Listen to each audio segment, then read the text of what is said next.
from London.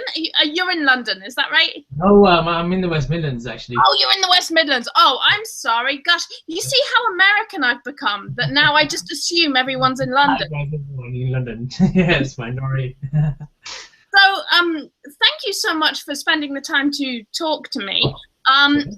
We've kind of met on Periscope. That's right. Yes. So how I found you was that my friend Leanne, who's in our treasure hunting group, she said, you've got to see this guy. You've got to see what he's doing. Awesome. And I watched your Periscope when you were drawing the clown. Yes. And I just sat and watched it for about an hour. I was so absorbed in what you were doing with that. Awesome. Yeah, I think Leanne won the competition. I think she won one of the prints. I think it was either Derek's from Vietnam, or it was the hummingbird. I can't remember which one, but yeah, she won a print. Buckingham Palace, I think. She had a picture. There was a Buckingham Palace, or not Buckingham Palace. Big Ben. Yes, that's the one. It was Big Ben. Yeah, and what I love that you did with that image. So you draw lots of things, but you do an image from someone's Periscope, and I love that it had the little hearts flying up the side. I thought that was such a lovely touch. Well, that's based on a project which I set in Periscope called Quick Art Scope, Art Screen Scope, and what that is I kind of watch people's scopes every single day, and then I look at all the amazing scopes, all the amazing countries that people are in. So it could be like cityscapes, it could be landscapes, it could be sunsets, sunrises, and I take a screenshot of what they're looking at. And it's kind of my way of kind of giving back to the Periscope community. I set up a competition where they have to guess which scope the scene's from. And anyway, involves a brilliant interaction as well. And then the people who guess the right answer, I kind of send them a free print. It doesn't matter where they are in the world. And I've been doing it for 4 weeks now, and it's been awesome. It's been very, very good. Wow. How many images have you drawn in that project? So far 4, so I do 1 a week. I've only been on Periscope for about a month. So, but it's kind of exploded. So I've done 1 a week. I started off with a guy called Rev in Texas, then Derek who's in Vietnam, and then it was a lady who's in London, scoping from the London Eye, and then this week it was Kaiser who's in Japan. Wow. So, yeah, so it's kind of that's what I love about Periscope, is because you get to see kind of through the keyhole into all different types of areas in the world and different cultures and amazing scenery that you wouldn't really normally get to see. And yeah, it's kind of my way of giving back to the Periscope community, because they've been awesome to me. They've been amazing. I mean, really, I didn't kind of expect the response that I'm getting at the moment from that. Two, to big up a scoper, so kind of promote one scoper that I like in that week, and then 3, so for people to watch art. I think it's quite nice to people see art evolve from a blank piece of paper to a pencil sketch, ink to watercolors, and just kind of seeing the whole process. So yeah, that's kind of the project, that's one of the projects. Yeah. What drew you into Periscope? What was kind of the point where did you just play with it, or did someone say, "Hey, check this out"? I like social media, and I use Twitter and Instagram quite a lot. And then 2 months ago, I saw a lot of things on Periscope, like, this person's live on Periscope. I didn't really see it as much. There's not many of my friends or connections at that time were using it, and then 1 or 2 started to use it, and then there was articles in the news, and then I thought, let's check out Periscope. I don't know what this thing is. And I've never really been in front of the camera. I've always been behind the camera, without either taking photographs or helping students or artists kind of develop their work. And so with this kind of idea of being in front of the camera and exposing yourself and your vulnerability, and there's no edits, there's no filters, it was a bit scary at first. So I think I spent 1 week not just watching people's scopes. That's it, just purely going through scope to scope and seeing how they worked, what they broadcast, how they spoke to the camera, and then I kind of finally had I kind of jumped and actually did my first scope. So yeah, at the moment I think it was just curious. I'm very curious in a lot of things, so I decided to I download a lot of apps to see how they work, and then if they work for me, I keep them. If not, then I just delete them. But yeah, this one definitely worked, and yeah, I'm enjoying it. It's very good. Yeah, what do you think makes a good scope? Because I noticed one of the things you said when you were drawing, and I was really enjoying the music. You had like music playing and you were drawing, and it was really chill, and you mentioned that. What do you think makes a really good scope? A good scope, right, there's a few elements, and you learn this as you go along, is 1, you have to be confident in yourself. That's very, very important. Is yes, there's gonna be, you have to kind of forget the fact that there's hundreds of people potentially watching you and watching afterwards, and you just have to think that there's just a phone and you're just talking to your phone. So as soon as you have that confidence in yourself, in what you do and what you're trying to kind of give to all these viewers, I think that will show straight away. So number one is always confidence, and number two is interactivity. So always interact with the people who are there, because they're there to see you, and there's something that you're giving them which they can't get in other people's scopes. So if you ignore your viewers and you don't read the comments, they'll kind of go away very, very quickly. And now in my case, while I'm drawing, instead of just having, sometimes you can't just constantly speak for the whole scope. So there's moments where you're drawing, and then you have to find something else which is going to entertain people, and that's where music comes in. So choosing the right music is very, very important. Having something which is kind of nice and relaxing, because a lot of people have said that my scopes are relaxing because it's nice to see people draw as well as having nice music. So having the right balance is really important, because then you don't need to constantly talk. You can just draw, and then people who are watching, seeing your art evolve, can just listen to good music at the same time. So I think, yeah, that's very, very important. Yeah, it has kind of a sense of like continuity, and I think that's one of the problems with like Periscope is that you lose people very quickly if you're not entertaining or interesting. They channel surf. Well, the thing is with Periscope, it's just like all social media is people have a short attention span.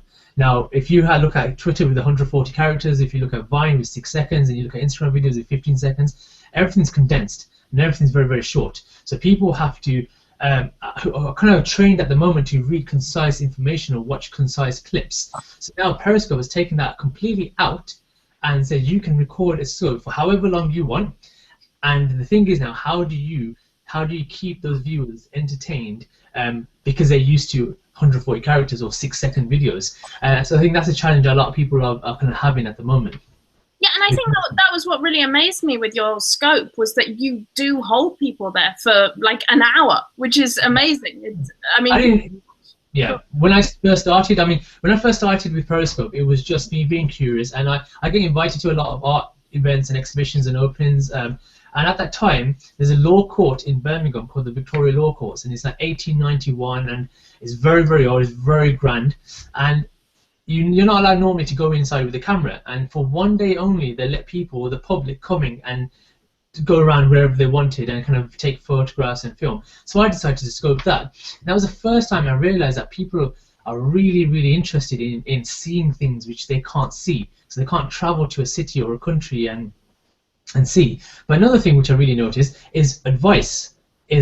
Getting the right advice from an expert or a person who's been there and done that is actually just as valuable than showing people something. Because like every one of us can go to a country and show an amazing sunset, but not every one of us can actually talk about our experiences or what we've been through and kind of what works and what doesn't work. So it's like, instead of paying people a lot of money to be like a life coach, you can actually get that quite free by targeting and watching the right people in the industry that you want to target, and just get life experience from them, and it works. So my scopes are all about drawing and actually bringing that skill element to a scope, but also sharing tips and tricks that I've been through, and also with whatever I'm doing at that time. And I've noticed by sharing tips and tricks, it captures people for a lot longer than just showing them what I'm drawing, because that's when the interactivity comes with. So then, for instance, I would talk about how creatives don't like to take critical criticism,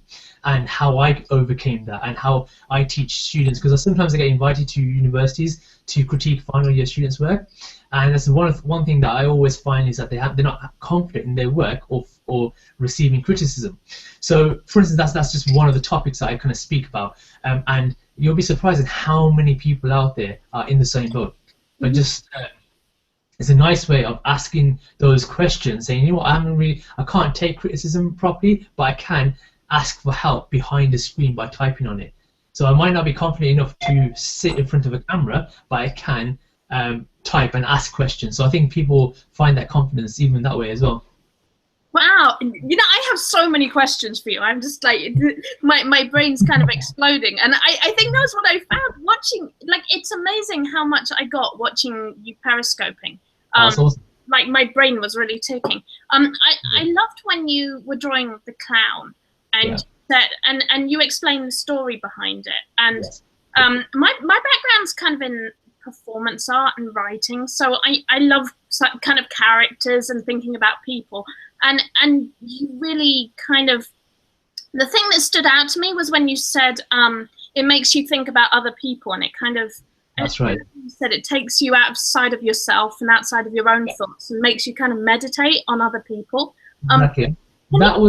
So that's the second project which I set. Now, I set this project, it's called a quick character illustration, and I set that in January this year because I'm a graphic designer by profession. So I design for various people around the world. I do branding and advertising, so I'm very good at what I do. I've been doing it for about 13 years.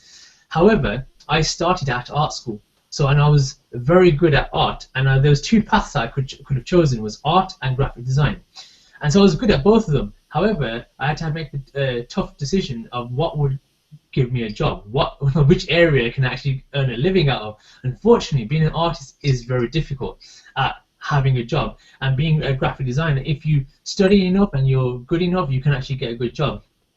So I was happy I'd be doing both. I went down the graphic design route. So all these years, sitting in front of a computer and using a computer as a tool, I kind of lost that art element, which I was kind of getting annoyed at myself. So this year, in January, I said to myself, I'm going to do a drawing of a person that I've met every single week.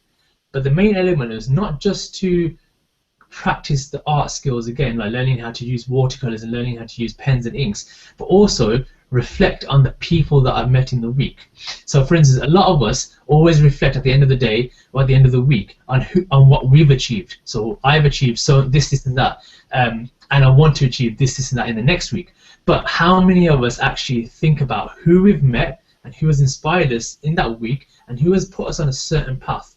And I didn't really do that, and I've met a lot of people who don't do that. So this is my way of not only sitting down and thinking of all the amazing people that I've met, but writing down their stories and then drawing them.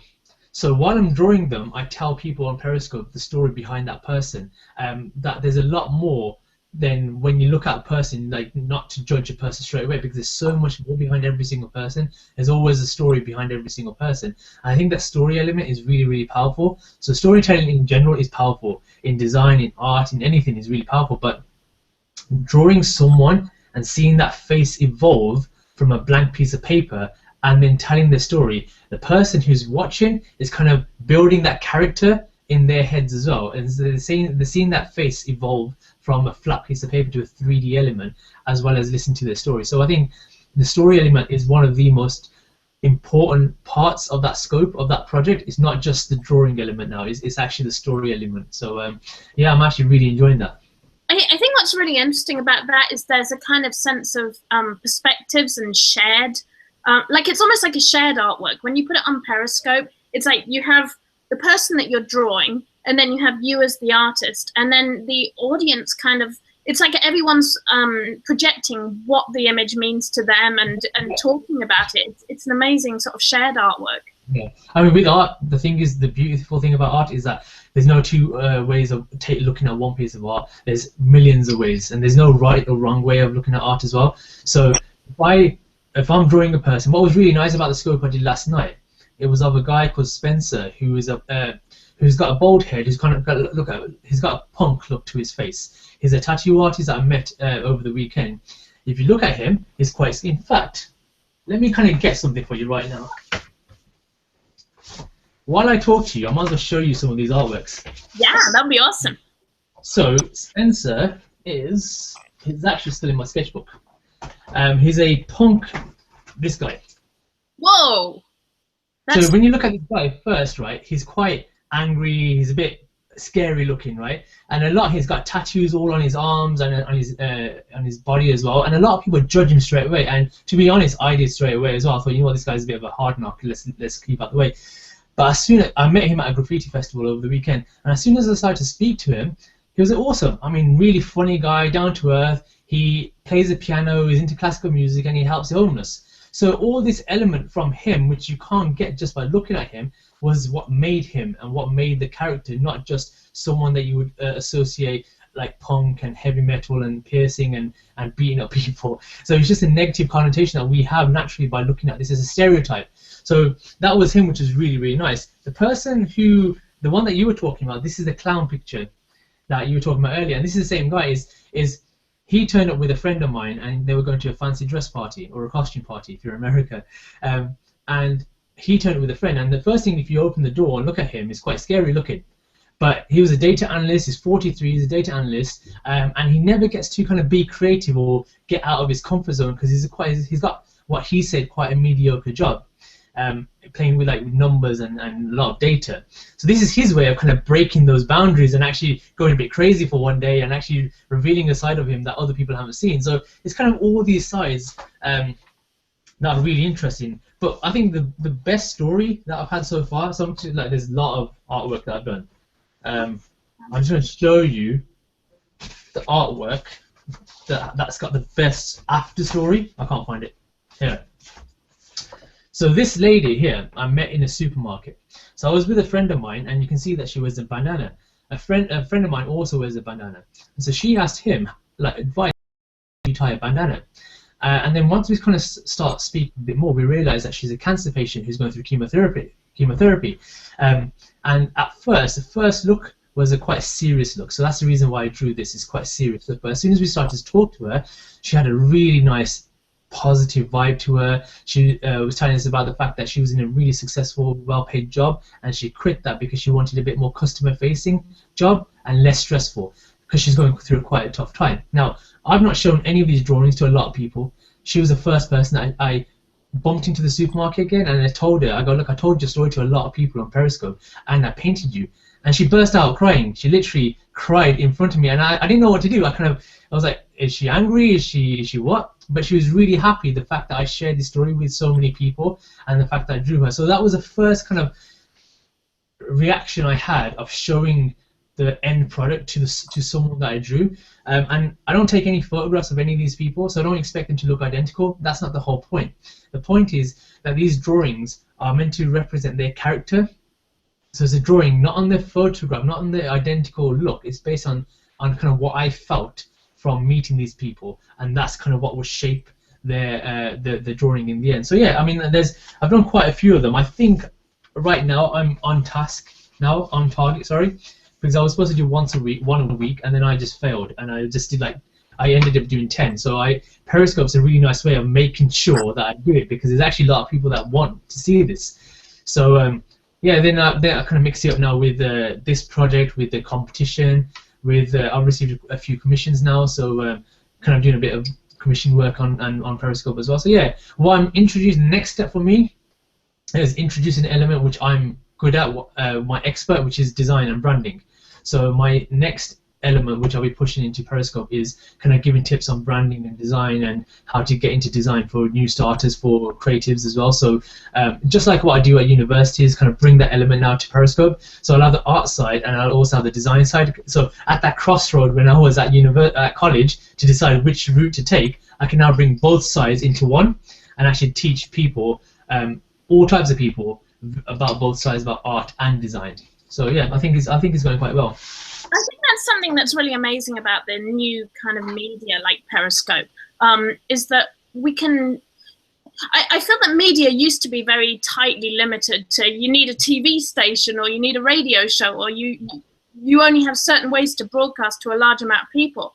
And now it's like you can build a following just based off how entertaining you are, how educational you are, and just how you bring people to you. And I think that's something very special about this kind of micro media, that it's more focused on specialists in small niche areas than like having big celebrities. Yeah. I think a lot of people are starting to get a bit annoyed at just seeing celebrities everywhere, and this is kind of a nice chance of making everyone's got the power of producing their own media now. So what would the whole room full of computers and expensive heavy cameras and a microphone, you can condense that straight away into one iPhone and one microphone and a stand. And all you need after that is your own confidence to go out and speak to people and record it. So I think you kind of limit a lot what you need, right? But you open up a lot more channels at the same time. And so what I found is a lot of people like to find people who have got really interesting niche skills that they want it, because everyone want, like, so for instance, if someone's an inspiring artist or an inspiring musician or businesswoman, anything, it's very difficult to get that help anywhere else, right? Unless you pay for a course. And meet on TVs and online is just about celebrities or music videos, and you can't really follow them because they play with millions and millions of dollars. So you have to start one step at a time. So how can you do that? You can go to platforms like Twitter or certain targeted forums where you can actually go directly to people who have been there and who have done that. Periscope is just taking it to another level now, because you can not only listen to what they say or read what they say, you can watch what they say, and you can see the vibe and the emotion and the passion that they've got straight away, and you've got instant answers. So as soon as you type something, you've got instant reaction. So I think that's what's a complete game changer about this. And plus, on top of that, is that it's not fake. It's just not like you can't. There's no filter that you can add. There's no effect, or you can't edit it. And because at the end of the day, when you watch a news report or you watch a TV program, it's probably been edited 100 times, and parts of the movie or the documentary has been put at the start or at the end. So you have no idea really if you're watching the whole thing from start to end, or whether it's good. It's just a lot of it's taken out. If you watch someone's scope and it's an hour long, you've pretty much seen everything, unedited, live, exactly what's coming out. So you can get a lot more feel of that person and their personality in that 1 hour than watching a whole movie. That's really interesting that you talk about editing, and I feel like living in the US, I particularly, I feel that the media we are presented is very, very biased. We're given very specific storylines and narratives in the media. And one thing you mentioned was the concept of stereotypes. You talked about in your work how you draw people, and it gets people to look beyond that stereotype. And I think that's something Periscope is amazing for. Like I know I've looked at various random Periscopes, and I mean I got talking to these guys in, I think they're in Ghana, and they were like stand-up comedians in the middle of Ghana in just like this really tiny house, and they're just doing their jokes, and like they're like, hey, let's watch our act. I think what do you think about sort of Periscope? What's the vibe you get from Periscope, seeing different people on there? Well, I think I get a massively positive vibe from Periscope. It's one of the social medias where, yes, you get a lot of trolls, but the fact is you get so many people who are negative, right? But it's very easy to get rid of them. It's just very easy just to block them. However, the difference with Periscope is that it's not like other social medias where it's follow for follow, and you have to follow every single person, and people beg for followers. People tend to just follow people because of what they broadcast. And it's kind of different now, because there's no way of saying that if I follow you, you have to follow me. It's not like that. It's I will follow you if you have the content which I like. And people actually respect that now, which is very different to other social mediums, because even if you were tweeting about something amazing, people will still expect certain people, quite a lot of people in fact, that you have to follow me back. And it's kind of a different format. But in the month that I've been on Periscope, it's kind of a short time compared to a lot of people who've been on Periscope. I've seen so much. I've not only seen places around the world which I really want to go to, but I've learned so much as well, from people who knit stuff for cancer patients to people who paint and play the piano, who do business talks as well. There's so much which I've learned about culture, about accents. Accents is such one thing which I didn't realize. You realize that every country has accents, but by watching Periscope, every single person has got an individual accent, and you think, and that's even that little small thing is amazing, and you don't expect that. So I think Periscope broadens your mind to accept a lot more out there than what's in your local vicinity, which a lot of people like to think and stay. Even a lot of people don't like to travel, or have never left the country that they're born in. Periscope kind of helps you expand that by making you so you can watch people's scopes in New York or in Tokyo or in countries around Europe, and actually kind of have that glimpse into their culture and their lifestyle and the way they're thinking, and it defeats the typical stereotype that you see in media. So a lot of the things, for instance, that I see in media is completely opposite to what people scope about in New York or in other countries, and I think it's a really nice way of breaking those boundaries down and saying that yes, what you kind of stereotypes that you see on the news, on the media, what people talk about in the playground is completely wrong or very different to what's actually out there when you actually speak to people who are on Periscope, who are from these countries, who are from these backgrounds or from these religions or from these races. It's completely different. And at the end of the day, everyone's just a human being, and everyone's got talent at the end of the day within them. And all you need is people to appreciate that talent, and that's it, and it works. So I think it's... Sorry. No, carry on. That's it. No, I get this sense of like intimacy from a Periscope. When it's almost like, especially when people are just in their car and they put it on the dash or whatever, and they're just talking to you. It's like you're in the car with them and just chilling and listening to them chat. And I've never seen media that's quite gives you that sense that you're really hanging out with someone. And I feel this sense of kind of bonding with people. And it makes me see more commonality with people. I feel like a lot of the media here particularly is very othering. It's very like, these people are not like us. And politicians very much, there's a lot of debates on immigration and things like that. And I see politicians using a lot of that rhetoric, sort of, these people are not like us. And then you go on Periscope and you talk to people and like you focus on what you have in common. And everyone kind of clicks. I don't know. I think breaking those boundaries down is still very, very important. I think that's perfect with Periscope. It's like you can't really tell the emotions from someone by reading text. There's no emotions in text at all, unless you add some emojis on, but even then it's not exactly what you want. But as soon as I say that on a video or on a clip like this, you know exactly in what emotion, what tone of voice, and how I'm portraying that kind of bit of text that you would have read. So straight away you kind of pick up on certain quirks and certain features about loads of people.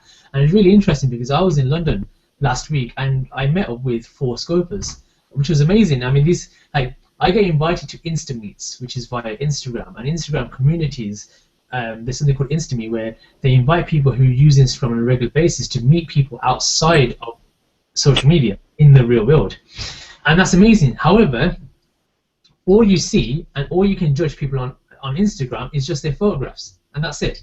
However, when meeting these 3 guys, 2 guys and a woman, who are very well known on Periscope, I was just in London and off the cuff I was tweeting and I was Periscoping, and they go, look, you're in London, let's meet up. But the first time I met these people, I've never met them in my life, I already felt like I already knew them, because I knew the way they talk, their accent, what they scope about, and kind of little quirks and how they laugh. It's really weird, and all of a sudden you kind of, although I don't know them at all, you've already kind of gone beyond those boundaries that you would when you first meet someone, and you already got something to talk about, and you already feel that you know them. So it was kind of a very odd meeting these people, because everyone felt like they all knew each other, and we could pick up a conversation straight away based on what they scoped about, what they were cooking, what they were looking at in a museum. Because, oh, by the way, that scope is really cool. Did you like this piece, this painting? Straight away, that's a conversation started, and it's carried on from a scope. So I think that personal level is very, very nice about Periscope. But then on the other side, you've got the vulnerability side as well, where it can be very, very scary at opening up yourself without any edits, without any filters, without any airbrushing, without any clips cut to the rest of the world.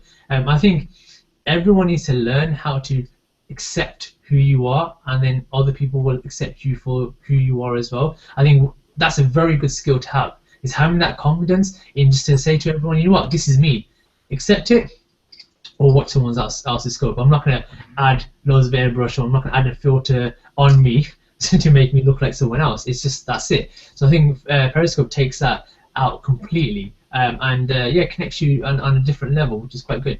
You know, I think that's something I found very refreshing with Periscope, because I know I'm very much in like a marketing sort of phase at the moment, and I find it very difficult because there's been quite a lot of sort of very divisive topics in the news lately, and I have to be very careful because I run a group with all these people, and it's like, okay, I want to be authentic, I want to be real with this, but you do kind of lose friends sometimes over it here, and I found that a challenge, and I think that was one of the things I found very refreshing watching you, was this sense of just authenticity and art, and okay, this is what I do, this is what I'm doing, and you talk very openly about your feelings.